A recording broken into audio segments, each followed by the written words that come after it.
बाद welcome to Asian अभियान। तो आप सभी कैसे हैं? आई होप आप सभी बहुत अच्छे होंगे। और अब हम आ चुके हैं पार्ट नंबर 3। तो जी हाँ, हम टीचिंग एंड रिसर्च एक्टिविटीज के पार्ट्स को कंप्लीट कर रहे हैं। And जो आज का टारगेट है बेसिकली वो 20 क्वेश्चन का है। ओवरऑल जो टारगेट मैं टीचिंग एंड रिसर्च एक्टिविटीज में करवाने वाली हूँ 100 क्वेश्चन का टारगेट। तो अगर मैं आप सभी को बताऊँ तो मैंने 50 क्वेश्चन का टारगेट यहाँ पर अचीव करने का पूरा प्लान किया है। हो सकता है आप सभी को ये सारे क्वेश्चन आप लोगों ने बेसिकली आपको कहीं ना कहीं देखने को मिले होंगे किसी न किसी एग्जाम में कराया होगा। बिकॉज जो भी क्वेश्चंस हैं यहाँ पे मैक्सिमम आपके सारे सारे एग्जामिनेशन क्वालिफिकेशन होने वाले, चाहे वो यूजीसी नेट एग्जाम की बात करती हूँ, चाहे मैं असिस्टेंट प्रोफेसर के सभी एग्जाम की बात करती हूँ, चाहे आप एमपी के असिस्टेंट प्रोफेसर के एग्जाम को ले लो, चाहे आप एसपी के असिस्टेंट प्रोफेसर एग्जाम को ले लो, या फिर आप यूपीएससी एग्जाम को ले। तो सबका मिश्रण मैं आप सभी को करा रही हूँ, जिससे आप सभी के ये जो पार्ट है मतलब टीचिंग एंड रिसर्च एप्टीट्यूड का पार्ट है वो बहुत अच्छे से हो। ठीक है, तो चलिए स्टार्ट करते हैं फटाफट से। क्वेश्चन करवाने से पहले मैं आपको यहाँ पे बताना चाहूंगी कि हमारे पेड कोर्सेज भी चल रहे हैं। तो अगर आप अगेन असिस्टेंट प्रोफेसर एग्जाम के लिए प्रिपेयर कर रहे हैं, सामान्य अध्ययन का बैच आप लेना चाहेंगे, क्योंकि सामान्य अध्ययन सभी के लिए कॉमन रहता है, सभी एग्जाम सभी स्टूडेंट के लिए कॉमन रहेगा, चाहे आपका कोई भी सब्जेक्ट हो। तो यहाँ पर हम 60 डेज में आपको सारे के सारे कोर्सेज को कंप्लीट कराने वाले हैं। वीडियो लेक्चर्स आपको मिल जाएंगे, टेस्ट मॉक टेस्ट नोट सब कुछ आपको इसी प्लेटफॉर्म में मिल रहा है। एंड यस गाइस, बहुत सारे स्टूडेंट्स का एक सवाल आता है कि मैम क्या नोट्स बाइलिंगुअल है या नहीं, पढ़ाया जा रहा है बाइलिंगुअल या नहीं। तो जी हाँ, बाइलिंगुअल ही पढ़ाया जाएगा।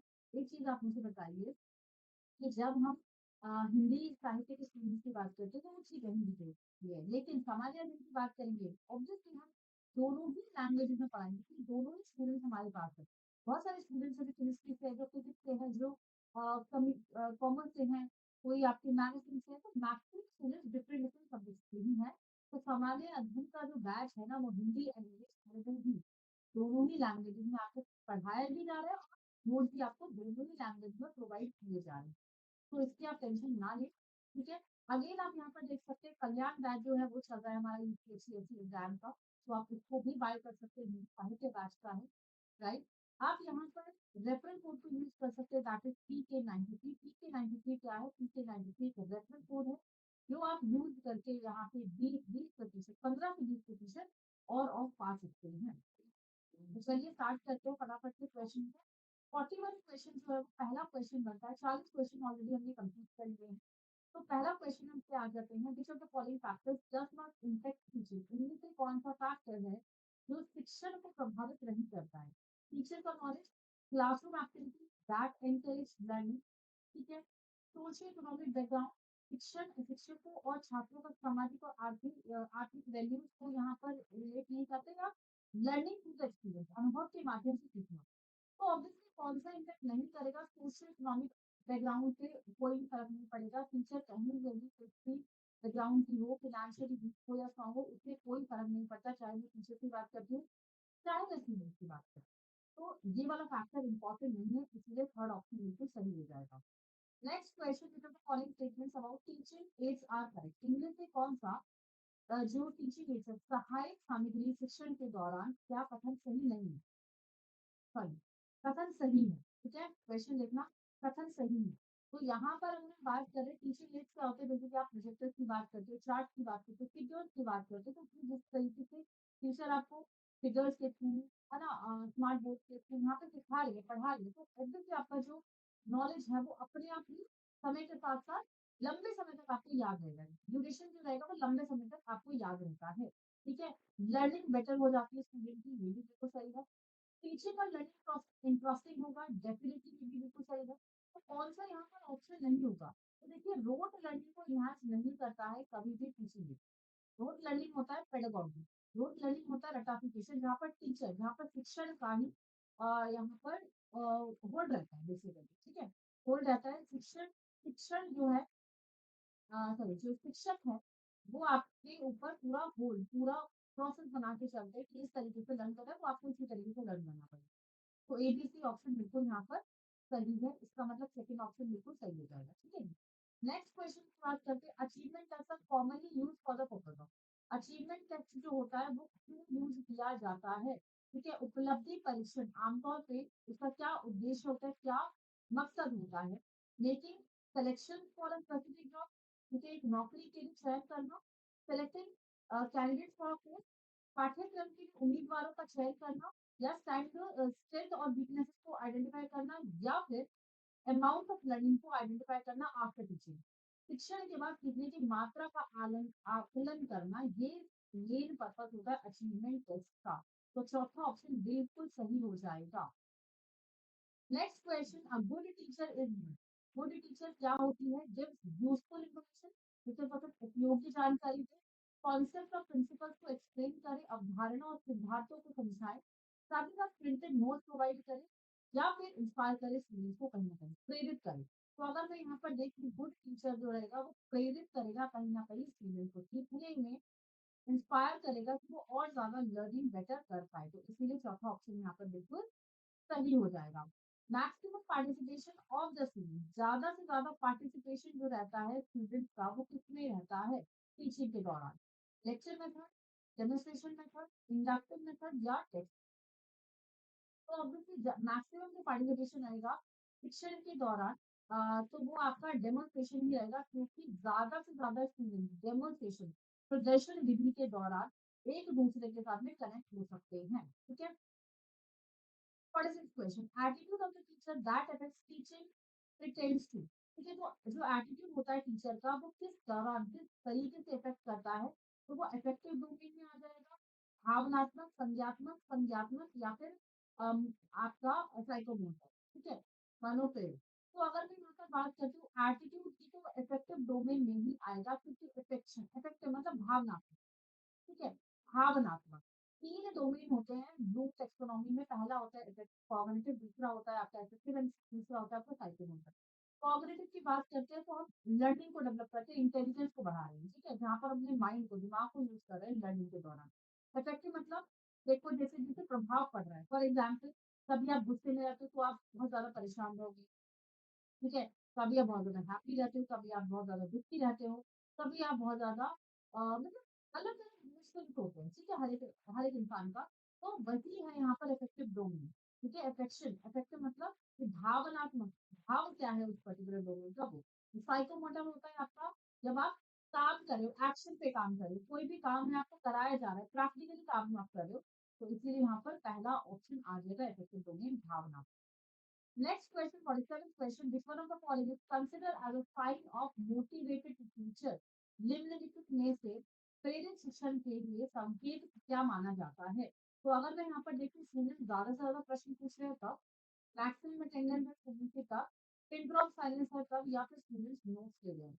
तो सिंपल सी बात है, मोटिवेटेड टीचिंग जो प्रेरित शिक्षण है उसका संकेत अगर हम देखें, तो यहाँ पे ज्यादा से ज्यादा स्टूडेंट जब क्वेश्चन को पूछ रहे हैं तो अपने आप जो टीचिंग होगी वो बेटर हो पाएगी, और शिक्षण के दौरान शिक्षार्थी जो होते हैं प्रश्न पूछते हैं, ठीक है, ऑब्वियसली उससे बेटर हो पाएगी, उससे इंटरेस्टिंग भी होगा, और एक जो एम है ना टीचर का वो भी डेवलप हो पाएगा कि बच्चे सीखें। ठीक है। Dynamic approach of the teaching है, डायनेमिक अप्रोच मतलब गतिशील, प्रति गतिशील दृष्टिकोण का अर्थ क्या है शिक्षण के दौरान?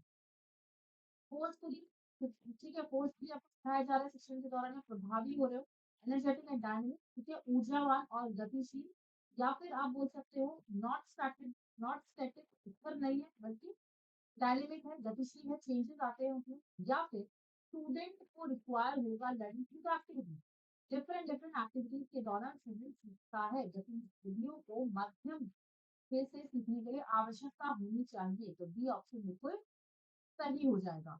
49 question, the essence of the effective learning, effective classroom teacher environment है। तो जब हम वातावरण की बात करते हैं प्रभावी शिक्षण के दौरान, तो क्या होना चाहिए? टीचिंग एड्स को विभिन्न प्रकार से सहायक सामग्री के बेसिस पे लेना। टीचिंग एड क्या है? सहायक सामग्री है, आपकी टीचिंग को बेटर कर सकती है, ठीक है, आपकी लर्निंग को बेटर कर सकती है। लेकिन मेन इफेक्टिव क्लासरूम में क्या होना चाहिए भाई? टीचर और स्टूडेंट का रिलेशनशिप, इंटरेक्शन बहुत ज्यादा जरूरी है। क्लासरूम कम्युनिकेशन क्या कहता है? इंटरेक्शन, बातचीत, आपस में बातचीत होनी बहुत जरूरी है, कि स्टूडेंट को क्या समझ में नहीं आ रहा है, टीचर क्या पढ़ा रही है, वो चीजें बहुत ज्यादा क्लियर होनी चाहिए।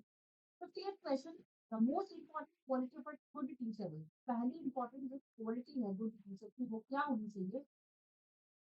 सब्जेक्ट मैटर में साउंड नॉलेज होनी चाहिए, गुड कम्युनिकेशन स्किल होना चाहिए, स्टूडेंट का वेलफेयर में कंसर्न होना चाहिए या फिर लीडरशिप क्वालिटी। तो डेफिनेटली यहाँ पर गुड कमांड होनी चाहिए टीचर के, सब्जेक्ट नॉलेज बहुत अच्छा होना चाहिए, तभी पॉसिबल है कि गुड टीचर क्वालिटी वाइज अच्छा हो सकता है। 51 question which of the following is an appropriate respect of teacher subject teacher student relationship. ठीक है, एप्रोप्रिएट क्या होगा, जब हम शिक्षण और छात्र के संबंध की बात करते हैं इनसे उपयुक्त कौन सा है, तो यहाँ पर आपका कॉर्डियल रिलेशनशिप। ठीक है, कॉर्डियल रिलेशनशिप दोनों के बीच में अच्छा रिलेशनशिप और सम्मानजनक रिलेशनशिप रेस्पेक्टफुल होना चाहिए। ठीक है, तो क्योंकि इनफॉर्मल तो नहीं होगा, इंटीमेट नहीं होगा। ठीक है, लिमिटेड सिर्फ क्लासरूम के लिए नहीं, इंडिपेंडेंट नहीं होगा, तो ये सब नेगेटिव है। The academic performance of the student can be improved if the parents encourage it. Academic performance कब बेटर हो सकती है स्टूडेंट्स की, कब हो सकती है, कब पूछा जा रहा है।